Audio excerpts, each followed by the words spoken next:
Fesh Hikmah Naftiyah fi Kalimah Syitsiyah. 1. Makna judul. Fesh permata inti bab. Setiap fesh dalam Fusus Al-Hikam adalah penjelasan metafisik terkait hikmah kenabian melalui seorang nabi. Hikmah kebijaksanaan ilahiyah, makrifat khusus dari Allah. Naftiyah dari kata yang berarti hembusan halus, seperti hembusan jiwa, atau bisikan lembut dari alam ruhani, mirip ilham atau wahyu halus. Kalimah Syitsiyah merujuk pada Nabi Syits, Set, putra Nabi Adam yang menerima ilmu-ilmu rahasia dan warisan spiritual. Maka arti lengkap judul ini, permata hikmah naftiyah, hembusan ruhani, dalam sabda Nabi Syits. 2. Siapa Nabi Syits? Dalam tradisi Islam, Nabi Syits alaihi assalam adalah anak Nabi Adam yang mewarisi ilmu-ilmu batin dan rahasia kenabian setelah Habil terbunuh.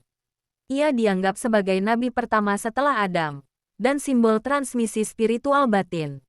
3. Makna hikmah naftiyah. Naf, dalam makna Ibn Arabi menunjuk pada hembusan halus dari alam malakut atau alam ruh, ilham batiniah yang datang tanpa suara, seperti bisikan jiwa dari Tuhan.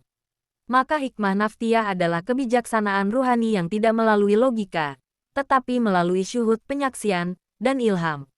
4. Intisari ajaran dalam bab ini. Dalam Fesh Syitsiyah, Ibn Arabi membahas a. Asal-usul spiritual manusia, bahwa manusia diciptakan dari ruh ilahi yang ditiupkan ke dalam jasad. Maka manusia adalah makhluk yang menggabungkan ruh dan jasad, langit dan bumi. b. Kebijaksanaan pewarisan spiritual. Nabi Syits mewarisi ilmu ruhani dari ayahnya, Adam. Hal ini menjadi simbol warisan walayah kewalian, atau ilmu hakikat yang tidak semua nabi terima secara langsung. C. Pengetahuan ruhani bukan dari panca indera. Hikmah naftiyah menunjukkan bahwa ilmu tertinggi bukan dari akal, tapi dari hembusan batin, melalui penyucian jiwa. Pengetahuan ini tidak ditulis di buku, tapi ditulis di lauh qalb, papan hati.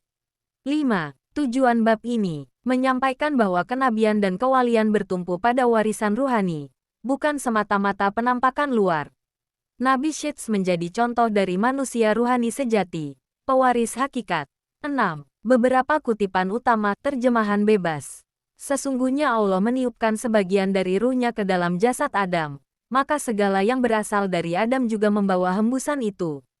Ilmu ruhani tidak diperoleh dengan usaha biasa, tetapi dengan penerimaan yang murni dari Allah. Inilah nafas ilahi yang disebut naf. Syits bukan hanya anak Adam secara biologis, tapi juga anak secara ruhani. 7. Kesimpulan hikmah. Hikmah Nabi Syits adalah tentang pengetahuan ruhani batiniah, yang datang dari Allah melalui naf hembusan ilahi. Ia mengajarkan bahwa pengetahuan hakiki bukan dari akal atau panca indera, tapi dari ketersambungan batin dengan sang sumber. Dalam konteks tasawuf, Syits melambangkan pewaris hakikah Muhammadiyah, bahkan sebelum munculnya Nabi Muhammad secara jasadi.